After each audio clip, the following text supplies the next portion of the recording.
Mind control drones, the future. It's kind of here right now. Not as good as a remote yet, but still something and totally hands-free. Joey Bissinger went crazy on the AI-generated McDonald's advertisement in Japan. Pretty funny. Slightly terrifying, definitely interesting. I came across another jetpack thing. I've been on a jetpack thing, and let's be honest. Text to 3D is now actually something that isn't just research paper. Meshy 4 got updated. We're gonna look at how good the quality is. And the way that you view political candidates is about to get super crazy. There's a new AI that can accurately calculate the excited states of an atom. The majority of the staff over at DeepMind, Google's AI division, is actually asking for an end to all military contracts. OpenAI's GPT-4o is actually doing a pretty good job of something that we thought we needed specialized AI for: modeling basic protein structure. Remember, it's just a large language model too. AI is starting to optimize 3D printers to the point where they can pretty much print organs. Oh, and flexible electronics and biosensors. Pretty cool. There's a branch of cybersecurity that focuses on insider threat management. And this author is arguing why it's one of the best ways to think about how to stay safe in the age of AI. There's some theories about why entropy could actually explain gravity, which is, you know what I mean? Sean Caron wrote a piece on why so many smart, highly intelligent people are also unhappy, and it's like a little sobering. All right, so let's start with these mind-controlled drones. I mean, there are a lot of headbands that listen to EEGs. We have brainwaves, they have patterns, there's electricity that goes through them, and it can be detected from outside the skull. And I guess it makes sense that you could start to focus on what you want out of a system like this, and it could control a drone. Of course, you could be much more accurate with something like Neuralink. We only have a couple patients with that installed, but I could imagine how that could be tied into the future of drone flying also. But just think about what kind of a world that is. You slip on your headband, or maybe you have Neuralink installed, and then just like Magneto or something, or Jean Grey, you just lift up the drone and you bring it towards you. Maybe you put like a drink on it or something and then send it to your kitchen. So what you're looking at here took place at the University of South Florida, and it is a brain-controlled drone, and it can fly without a controller. Look at that woman just looking at her drone, just pop, boom, drop into my hand like that. That's crazy. EEG powered. I mean, the Neuralink powering the Optimus robot is pretty wild, but there's something about drones where you could just lift them up and like bring them to you that seems especially like powerful. So you don't need a chip in your head to control machines. Good to know. So they do that for the other goal. Oh, so they can control your brain. Got it. Okay. You know, if that's, I don't know if that's the goal, but I get it. Just wait until the human hand loses its job. Asterisk, hopefully not. Sorry, man, you're on thin ice. Hand. It does require focus, so not everybody is capable. That's true. Maybe that'll be our downfall. We literally can't focus and control our drones. Everybody's just flying it, and then ADD, crash. So Joey Bissinger is covering what was semi-viral AI ad coming out of McDonald's in Japan. Shall we? I mean... Oh, God. Oh.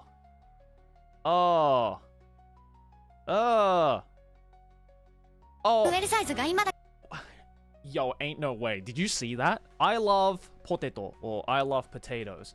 But then watch what they do with the eye. AI loves potatoes now, apparently, guys. Okay, so I'm not so sure why everybody's hating on that commercial. I mean, look, they credit it being AI. Like, they're not pretending that it was people. It has a unique look to it. I've been watching a lot of AI video stuff recently because it's kind of mesmerizing the way that it works. And AI as well? Like, these kind of look real, I guess. But I guess the whole video is... Oh, God, we haven't even seen the end of this. What's this end part here? Oh, did you see that movement? Oh, it's so robotic, bro. They didn't even have to credit the AI. You know, when you look at this, you're like, yeah, you don't have to tell me, dog. That's AI, and it's gross and weird. Can we stop it? There are a lot of cute Japanese models out there, so why McDonald's couldn't throw just like a little bit of money out of the infinite wealth of money that they probably have as a giga corporation to just make like a real advertisement with real girls.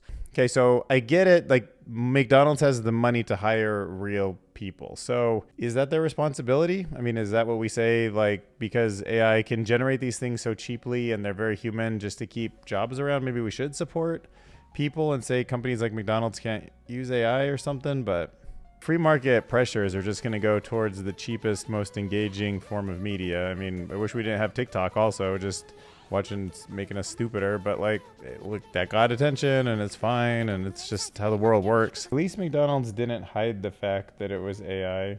They do have the money to hire real models, but I don't know if that's their responsibility because it's a free market and they're trying to save costs. Okay, you might be sick of my whole jetpack thing because like I just started thinking about how cool they are and how we'll probably actually have them in our lifetimes in my last video, but that led me, because of the algorithm, the YouTube algorithm was like, hey, have you seen this robot? And I was like, no, I haven't. And this thing has the coolest jetpack ever. The Iron Cube 3 sneak peek experimental area and preliminary validation. Kaboom! Iron Man on the way. I mean, imagine if you need a few robots to like help you out in your house. You just open your back door, 4 or 5 of them land in your backyard and just like walk in and start helping you. And they can just jetpack away when they're done helping you, you know, make dinner or feed the kids or whatever it is that you need help with. Sure, it could go wrong, but maybe we'll use it for good things. All right, text to 3D has always been kind of wonky, but it's getting better and better. And I think that we have a new best model, at least a best model that's not just in the research phase that people can play with at Meshy.ai. The Meshy 4 model has shown up. So we're inside Meshy AI. We're in the text to 3D model. We're going to go with realistic style and generate a cute bumblebee with a Viking helmet. Viking helmet. Okay, so this is definitely looking better than what I had the last time with Meshy 3. I guess this one using what I think is a leaf as a shield looks the best. Although this one with a little... Actually, this one. Let's try this one. Okay, so yeah, like he's got his Viking shield, his Viking horns. Is he a bumblebee? There's the wings. Another one. I don't think I like it as much. I think we'll go with this one. So now I'm going to use a few more credits to give it some texture. We're going to come back to that. Okay, so let's check out their demo video. Every model in this video generated with Meshy 4, image to 3D, and text to 3D. All right, looking like a very scary textured group of enemies there in some video game. You're like going through a video game super quickly. You don't have the kind of team that can go in there and perfect these things. It's incredible. Yeah, just for a YouTube video, if I just said, give me these statues, these Greek statues, give me a little goblin, like just so I could, you know, put them on this little thing here, interact with it in a really fun, creative way. Okay, so here's our fully textured bumblebee that's cute with Viking helmet. Look, I'm telling you, this is actually impressive compared to everything that I've seen so far. It's not maybe I could have used some prompting like Pixar. Like, I'm not loving the cheeks and the eyes in the way that I've seen some really cute bumblebees through image generation. However, this is smooth. It doesn't look really awkward and weird when like the wings change into the kind of fur, the kind of fuzziness that you see on bumblebees. It really did put a helmet on it correctly. The shield is on the arm kind of right. I would say Meshy 4 is really pretty close to a prototyping tool. And if you're just generating like hundreds of people to be in some stadium or a really unique just experience that you want to get off the ground, this is great. I mean, and a couple more generations of it, and I think it will be exactly what people pay 3D artists for. So get ready. But yeah, just looking through their gallery here of some of the stuff other people have created. I mean, look at this, a silver treasure chest with a dragon head decoration. That looks awesome. Wow, hard surface T-Rex dinosaur. Highly detailed garden gnome with a strong resemblance to Boris Karloff as Frankenstein's monster. The International Robotics Conference in Beijing had some humanoid robots that are actually just in the uncanny valley. There's something about it that's like, whoa, this is the future. All right, so what do you guys think about this robot, this little group of robot ladies here being shown off in Beijing? Well, for those of you that are wondering, it's fake. I know it looks a little bit real, and it took me a second also, but if you look close, Those are people dressed up in suits. At least I'm like 90%, 99% sure. Honestly, I was buying it a little bit at this point, but I'll show you where I actually think I see the truth. Okay, so when she's walking, look at her hip right here. Do you see that? Do you see that wrinkle that keeps showing up? Like, that seems like real skin and muscle folding. And then my next clue was here in the neck.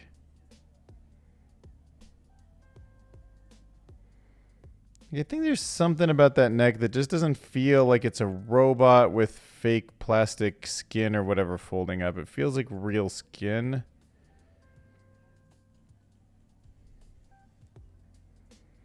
And the knee and the walking gait and stuff, it's just too good. I mean, I would need to see more video of it actually like being disassembled if that was a robot. I think it's just girls. And I know it's trending on Twitter as robot conference beats Optimus or whatever, but it's just, they're just people. They're just girls. All right, here's something real. Published in Science, one of the premier journals, real research, real breakthroughs. Accurate computation of quantum excited states with neural networks.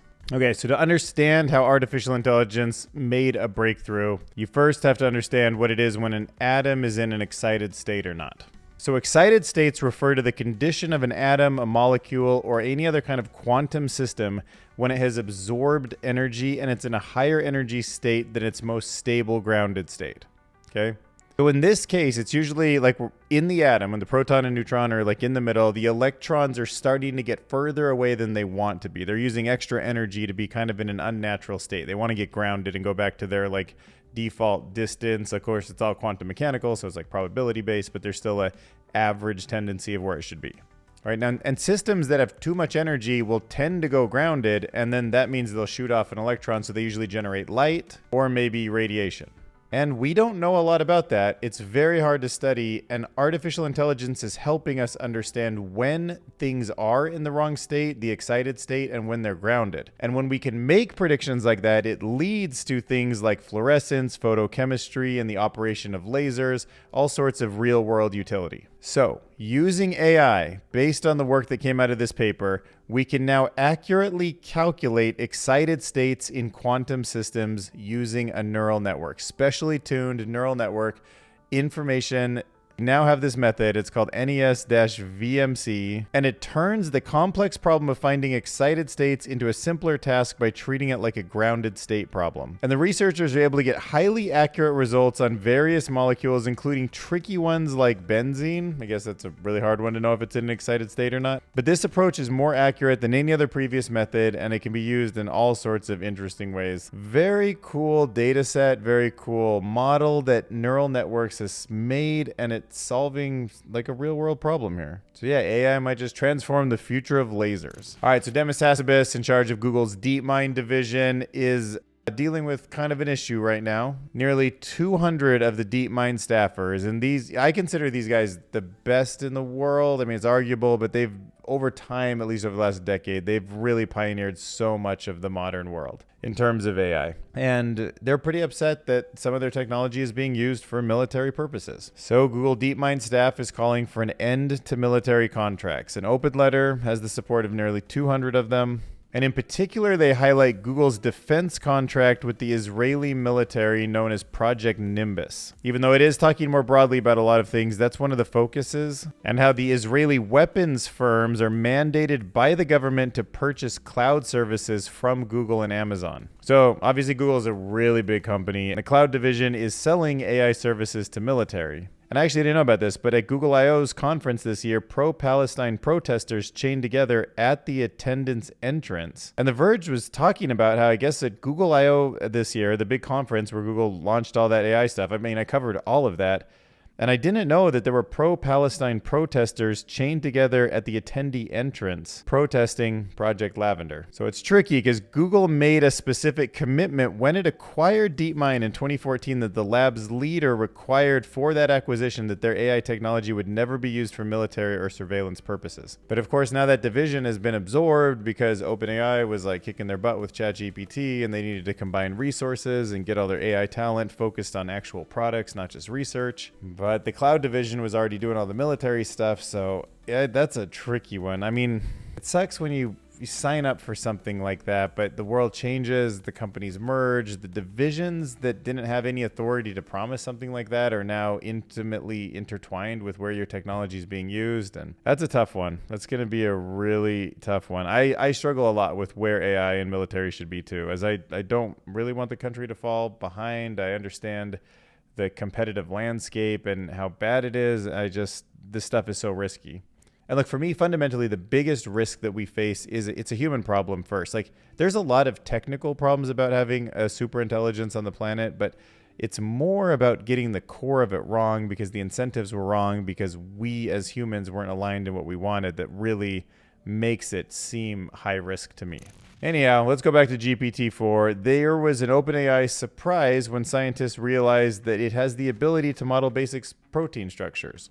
Now, of course, AlphaFold, the big AI project that came out of Google's DeepMind, is the king of protein folding. AlphaFold 3 is actually something that considers the protein folding problem solved. Amino acids go into this, the protein structure comes out high enough accuracy that it's actually useful for all the problems that it needs to be.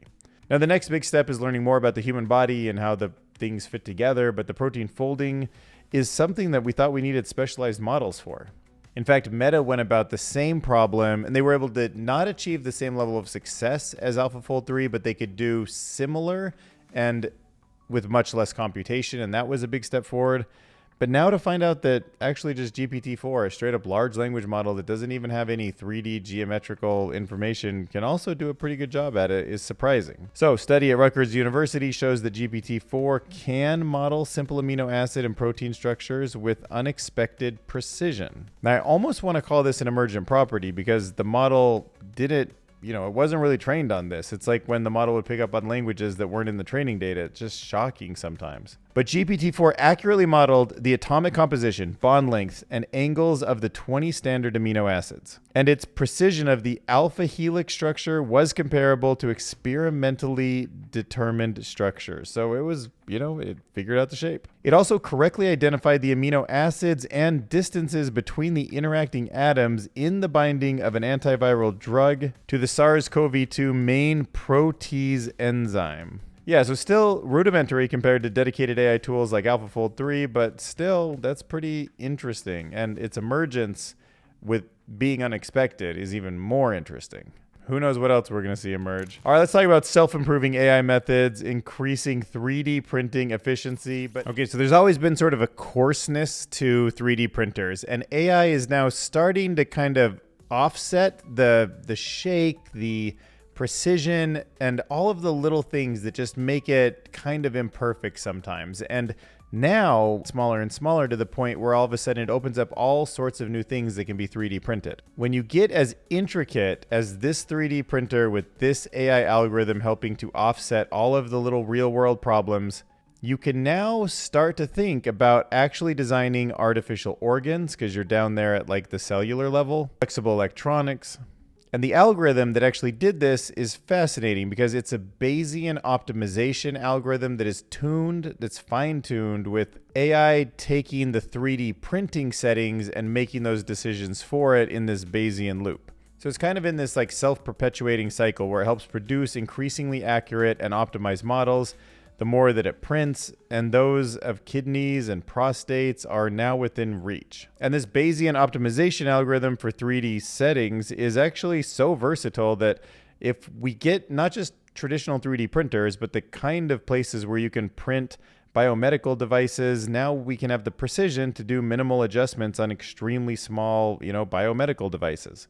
And it was all funded by the National Science Foundation, so it's going to be open source. Research foundations can use it. And yeah, it's just Kind of cool. All right, so I'm always excited to cover anything that comes up on lesswrong.com because this is where some really thoughtful, interesting, mostly doomers. It's like Eliezer Yudkowsky's like, kind of brainchild, but I'm sort of a fan of him. I think a lot of what he says makes a ton of sense, and I wish people take it more serious. But I know David Shapiro and like those guys don't they think he's kind of overblown, and I get that. I get where they're coming from. I just tend to think that what he says aligns a little bit more with my worldview. So this article called Fields that I reference when I'm thinking about AI takeover prevention, written by Buck Schlesinger, if you want to see the original. And he sees insider threat mitigation as the most relevant analogy to AI control because it involves the same kind of problems that companies deal with now. Like they have to balance giving employees enough access to be productive with the risk of them abusing that access. And we're going to have AI systems that we could just get them full access to their code, right? And they can just rewrite their own code, and then it might spiral out of control as it gets smarter and smarter and smarter. Or maybe we could have sort of a hierarchy where there's some code that they can access, but somehow there's like a bottleneck where first it stops and some other systems that are not aligned with that system check it, or maybe humans come in at different points. So it's like a very similar problem to how you would build a company in a way that like espionage wouldn't be able to get to all of it, or certain people don't have full control over the entire system. Like there probably shouldn't be anybody at OpenAI that could just download the weights of the entire model and put it on a USB stick. Like probably nobody should have that access. Maybe even Sam Altman shouldn't. Maybe it should always take multiple people in certain ways to see that or understand that, or why maybe they don't need that. Like why would anybody in the whole system actually just need to download the weights at one point? So the article will go into more detail about this, but some of the higher level concepts are the ability to closely monitor the AI, the way you might want to monitor some of your employees. You want to be able to restrict access instantly. You might want triggers that would naturally restrict access. And if they're wrong, no big deal. You just pause for a minute and check it out, then regain access. But if it helps, there should be ways to quickly adjust workflows. And then after kind of laying out a lot of those plans that might be helpful, you have to also acknowledge that AI is a different beast. It's actually not real people, so it's not truly threat mitigation. And AI can be systematically duplicitous, meaning they can have like two different versions of itself, and that can be much harder to predict than a human insider. And he goes on to critique the current methods that companies like DeepMind and OpenAI are using for insider threat mitigation anyways. They lack systematic approaches to evaluating the sufficiency of the mitigations. Like who's in charge of writing them in the first place? And then how is that person or that system monitored? Why didn't it make those decisions in the first place? So you need like kind of eyes watching the eyes that watch the eyes, and you need a little bit of a stack, and those interests need to be separated. Instead of what usually you find when you go into one of these places that say they're secure, then they're just relying more on checklists and common sense instead of rigorous analysis. All right, Prim J, tell me about how entropy could explain gravity. We'll go off into space now for some interesting stuff. I love entropy. It's just such a wild concept, and I think it does the best job explaining my experience of time, and I think it seems like one of the most universal things that the physics of our world has. It seems like it's a good way to explain the Big Bang and the world that we see around us and the ever-expanding universe, as well as just practical things like steam engines and why you'd never see like coffee uncream. Like you dump cream in coffee and it spreads out. Like why don't you ever see it go the other way? Entropy. Could it have anything to do with gravity? Could it help explain why when I drop a tennis ball it falls to the ground? If somebody could relate the two in a reasonable way, it would break science. But what if, as proposed by Eric Verlindy's paper, we could shake up our understanding of gravity by thinking of it not as a fundamental force, but as an emergent phenomenon? Like something similar to how thermodynamics, entropy, the increasing chaos of the universe works. So to put this together, you have to build on the holographic principle first. So if you don't know that, that's a principle that proposes that all information in space can be described by data on its boundary. That's the thought that if you look up at the background radiation that surrounds the universe, like if you're inside of a tennis ball and you look up at the edges of it, all of that information is actually the information that creates the 3D part that you feel like you're a part of. So everything's in a two-dimensional space. All the information's in two-dimensional. When 3D objects like Grimlock fall into black holes, they get spread out, and all of their 3D description is there, but it's in a 2D design. In the same way that a computer can have like a 2D memory array, but you can see a 3D object and it just turns when you move your mouse. So you can see all 3D of it, but it's still technically 2D. And then we assume that what feels like 3D to us all arises from statistical behavior, sort of averages of microscopic degrees of freedom. And that's what creates the 3D world instead of actually being an intrinsic force. And maybe that's what generates the illusion of gravity. Would that be the right way to put it? Rather than the intrinsic force. It's not an illusion, but it's a statistical phenomenon that we only feel at this scale because we're interacting with it. So it feels like something. It's gravity, but it's not an intrinsic force.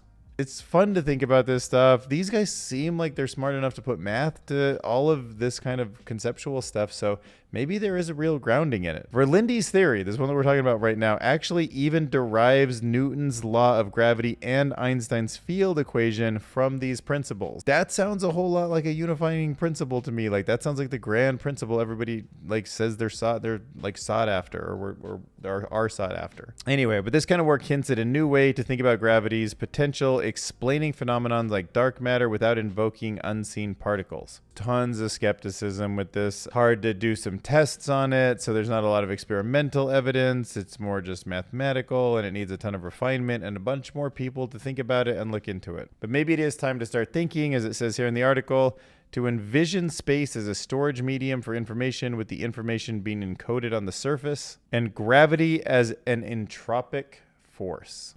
Whoa. Oh, by the way, this is the actual paper that was referenced on the origin of gravity and Newton's laws. Maybe we should look at this for a minute too. I usually like to save the archive papers until the research section of the videos, but like, heck, why not? Let's just do it early in this video.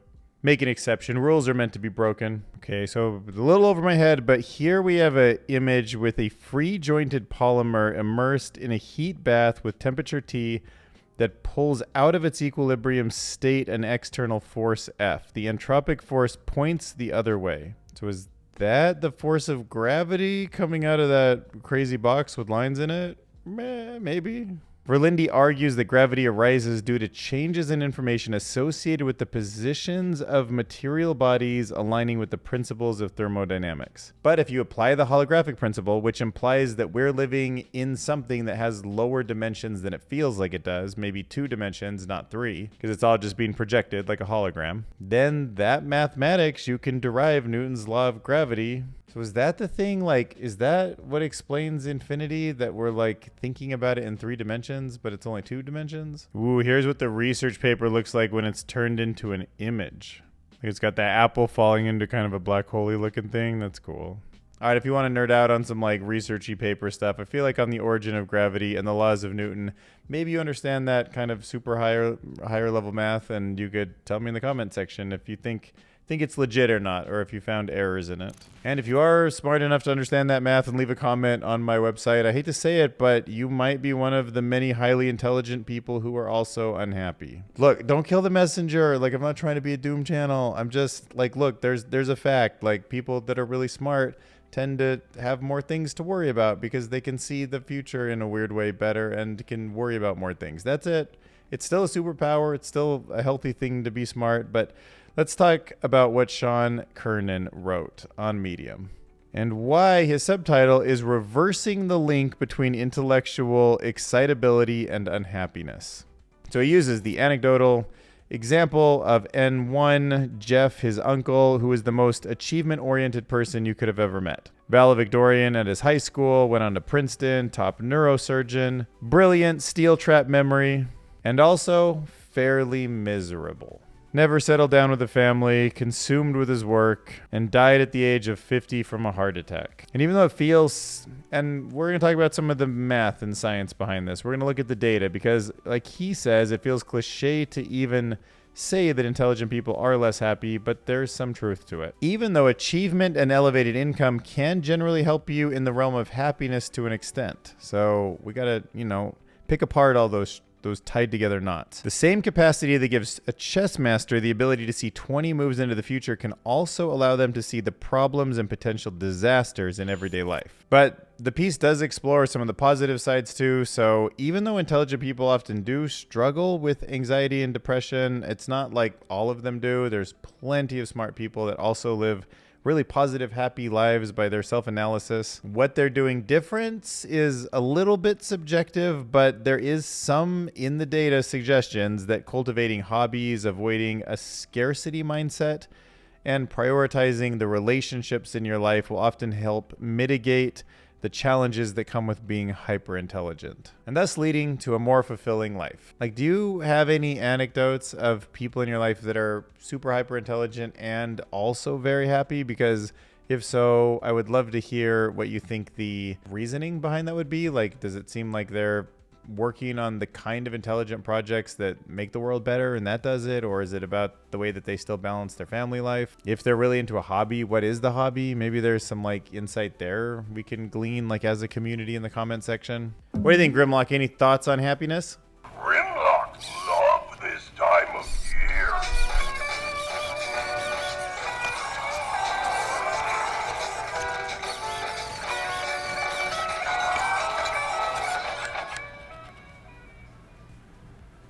Let's talk about the exploration-exploitation dilemma revisited from an entropy perspective. Look, we've already been talking, a lot about entropy in this one, so I was like, let's just take it the next mile. The exploration-exploitation trade-off is something that surprisingly comes up in my life a lot. Like, I'm like, should I go to a party, which is kind of like exploring new people? Or is it like, I already have these great people in my life already. Should I just hang out with them and see what's going on or build something with them? It's like, it's not... Exploitation is the word you technically use, but it's also just kind of like, should I use the resources I have, or is it time to like go look for better resources?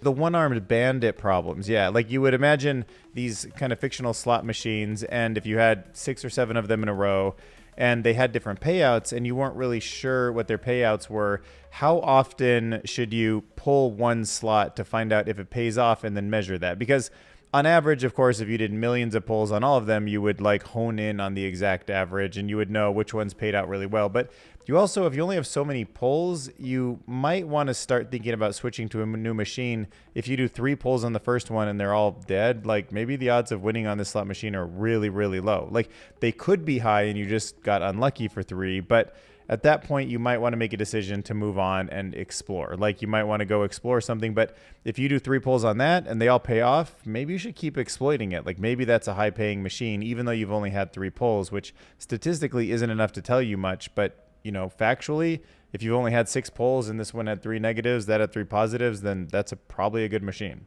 So this paper is revisiting that exploration-exploitation dilemma in reinforcement learning, and it's focusing on how to balance the 2 aspects efficiently, and it's using artificial intelligence to kind of help with that. So they propose this new framework. It's called ADA0, and it helps adapt in dynamically changing environments to balance between exploration and exploitation dynamically. But here's the crazy part. Remember how it has entropy in the title?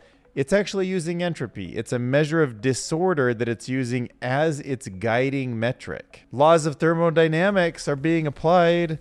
Entropy is being applied, and that's what makes ADA0 evaluate agents' current state and then adjust to the level of exploration or exploitation accordingly. And when it does this, a very novel and interesting way to think about this, the method outperforms existing approaches across a range of environments. We're talking about using entropy, and it works well even in challenging environments like the Atari games.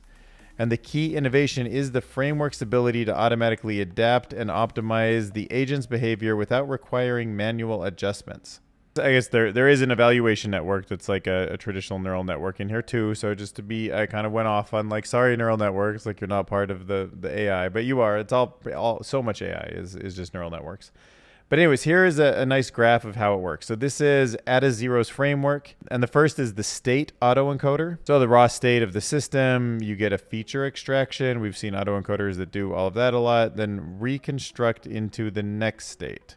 Then we get the adaptive mechanism. So it looks like here we have another state autoencoder, and this one's going to try to decide on the explore or the exploit. So reconstruct states in raw images, where the reconstruction errors work as the driving force for the agent's exploration. Oh, so the more error that it has when it tries to reconstruct, the more equivalent that is to my thought of like if you pull a slot machine and you get a win. Like if there's a very small error, it's going to be like, this is probably pretty good. Why don't we stick around? And then if it's got a lot bigger of an error, then it's like, oh, we're pretty far from something valuable. Interesting. The mastery evaluation network evaluates the reconstructed state and outputs the probability of S being a real image in the balancing factor. And speaking of Markov chains, did you know that they're actually funnier than large language models? I know. We don't really talk about which architectures for AI are the funniest very often, but as somebody who's kind of interested in computational comedy, something that I did like a little bit of, like I did a project around it, and I was like, ooh, I wonder how funny systems can be in the future, especially after watching the movie Interstellar. Has the AI robot in it called TARS, and he's got that sarcasm meter. Yeah, so anyways, what's the best model if you're looking for humor? Well, let's talk about that. So mnudge.dev, Markov chains are funnier than LLMs. And you might really enjoy reading this. So it talks about how LLMs, and you can try this, like if you play with ChatGPT, which is an LLM, and you ask it for a joke, it gives you like jokes that are funny as words, right? Like it read text, it understands language, and it kind of understands how to write a punchline or something slightly deceptive, but it doesn't seem to know how to like really surprise you. Like it's lacking what's the thing that's necessary for humor that isn't written. Like the truly unpredictable, the obscure, sometimes the obscene, the timing where it's like leading you and then like you kind of drop into a spot that you didn't expect, or a character that had a certain pattern in your head of what they should do and then they like subvert that expectation. But that's where things like Markov chains do a much better job. They're much simpler and they're less accurate, okay? So as a quick reminder, I always think of Markov chains as like a game of hopscotch, like you jump from like one section to another. But imagine instead of like a normal hopscotch board, it's like a graph, like edges and nodes where you have circles. You can go from one to another. But really when you're on a circle, you look down and you have a probability of either jumping to that one or a chance you go there. And then you just kind of randomly choose one of those, flip a coin essentially with 90% chance of one and the other, and then you just go somewhere. But it doesn't require this long history of knowledge, right? It doesn't matter what the odds were of all the ones that got you to this spot. Like you're on a Markov chain, you're just here. And now you have this next decision, and then you're just there and you just have the next decision. They're totally unique in their own jumps. And that makes it simpler, less accurate, and unintentionally funny. They're better than LLMs at making jokes due to their randomness and their unexpected results, and the fact that all of the things that led you to here and make everybody else think something is gone. Markov chains have kind of no memory. They're goldfish memories. So the author suggests that humor is about unserious surprise, and that LLMs by their nature aren't well suited for generating humor because they prioritize predictability, and predictability is not that's not the environment for humor. So he suggests that somebody should go invent a new type of model, like a model that maybe is an LLM and then it turns into a Markov chain for some unexpected change at random points, and then that could give us something in the future, AI that's funny. Okay, right under my YouTube video in this description section, there is this button. It is called Patreon, and it will take you to my Patreon where you can become my Patreon. Wait, is that how you say it? Somebody actually corrected me in a comment before. It was like a pet peeve, but like the platform is called Patreon, and you can be one of my Patreons if you give some donation. Like it's not even, I mean, it's a donation, but like totally supports the channel. I don't have enough money to do this full time at this point. I just do it and I just manage it, and I make no money, but I love doing it, and I can see it leading to a career that would make me really happy. So if you want to support, like $3 a month would totally mean the world to me. And you can do it on Patreon /Dylan Curious. And as long as I'm on my last video, might as well find some of my favorite comments to talk about. Ooh. Some thoughts on my cholesterol comment. People have this idea that cholesterol, because it's associated with health concerns, is bad, I think he's trying to say. But look at it this way. If you could snap your fingers and remove all the cholesterol from your body, snap, you're now a pile of white bones. with lots of brown water. Okay. Cholesterol is an essential part of our cell walls, and due to catabolism, cells wear out, get replaced, get repaired, etc. We need it every day. We need it so badly that we even make it on our own, and have kept the ability to do it throughout all of evolutionary history, so it's more important than vitamin C. Oh gosh, I could go off on that. Yeah, because we lost the ability to make vitamin C because our ancestors probably found so many like oranges and apples and stuff, because we also evolved color vision. They could help us see oranges and trees and all that stuff. Because we lost that ability to make it ourselves, unlike early primates that lost it. Yeah, I knew about that. That's interesting stuff. All right, I'm just gonna make a song out of this whole thing. You get to be the one and only comment today because that's such a long comment. Oh, Russian rock freestyle, Karut rock. I don't even know what that means. Is that a place? Something rock? All right, we'll find out. Cholesterol, people have this idea of cholesterol because it's associated with health concerns. But look at it this Hey, way. it's not what I expected. You could snap your fingers and remove all the cholesterol from your body, and now you're a pile of white bones with lots of brown water. Cholesterol is an essential part of our cell walls, and due to catabolism, cells wear out, get replaced, get repaired, etc. We need it every day. We need it so badly that we make it on our own, and we have kept the ability to do that throughout all of our evolutionary history. So it's more important than vitamin C because we lost the ability to make that ourselves, unlike early primates. So we lost that easy availability of fruit. Man, make that easy. Damn. Hitting hard, bro.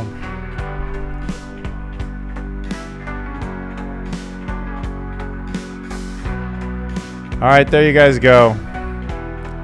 The future of artificial intelligence encapsulated in one video, and another one coming soon.